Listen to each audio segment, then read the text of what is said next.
ඉස්සර කාලේ හිමාල වනයේ මහා නුග ගහක් තිබුණා. මේ නුග ගහ ඉතාමත් ලස්සනට වැඩුණු අහස උසට අතුපතර විහිදුණු මහා නුග ගහක්. ඉතින් මේ නුග ගස් සෙවනේ කුරුල්ලෙකුයි වඳුරෙකුයි ඇතෙකුයි ඉතාමත් සමගියෙන් හරිම ආදරෙන් ජීවත් වුණා. මේ තුන්දෙනා ගොඩාක් හොඳ යාළුවෝ. ටික කාලයක් යනකොට මෙයාලා එකිනෙකා කෙරෙහි විශේෂ ගෞරවයක් තිබුණේ නෑ නේද කියලා කල්පනා කරන්න පටන් ගත්තා. විහිළුවෙන් තහලුවෙන් තමයි මේගොල්ලෝ ජීවත් වුනේ.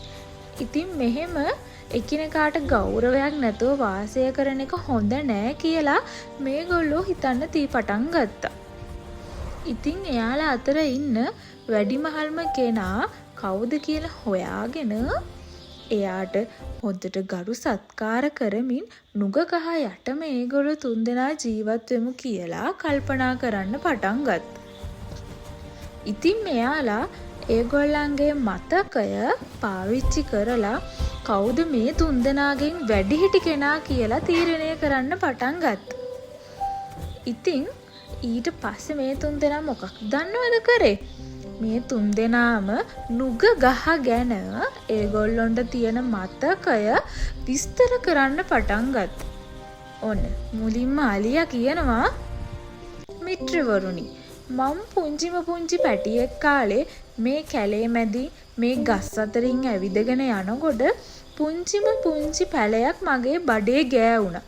ඒ පුංචි පැලේ තමයි මේ නුග ගහ කියලා කියන. ඊට පස්සේ වඳුරා කියනවා, මං කුඩා පැටියා කාලේ මගේ බෙල්ල උස්සන්නේ නැතිව මම මේ නුග ගහේ දැල්ල කඩාගෙන කාලා තියෙනවා කියලා. ඉතින් ඔය විදිහට අලියයි වඳුරයි එයාලගේ මතකය ගැන කියනකොට කුරුල්ලා කියනවා, ඔයගොල්ලෝ දන්නවද? අන්න අර හරියේ මීට කලින් තිබ්බ මේ වගේම ලොකු නුග ගහක්.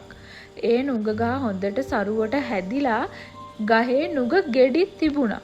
මං ඉතින් දවසක් පියාඹගෙන යනකොට මේ නුග ගෙඩි දැකලා මගේ හොටෙන් මේ නුග ගෙඩි කඩලා කෑවා.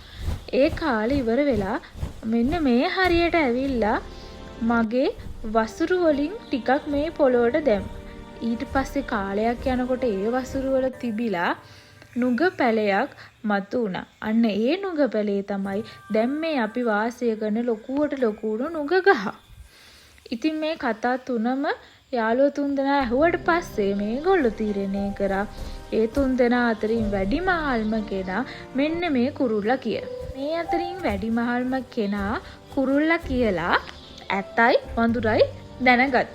ඊට පස්සේ කුරුල්ලට හොඳින් සැලකුවා. කුරුල්ලා කියන හැම දෙයක්ම අහගෙන එයාට සලකගෙන හිටියා. ඉතින් ඊට පස්සේ ඇතයි වඳුරයි දෙන්නත් කුරුල්ලාගේ අවවාද පිළිගෙන ඉතාමත් සතුටින් නුග ගස් සෙවනේ ජීවත් වුණා. කාලයක් යනකොට මේගොල්ලෝ වයසට ගිහිල්ලා මරණින් පස්සේ දිව්‍ය ලෝකේ උපත ලැබුවා.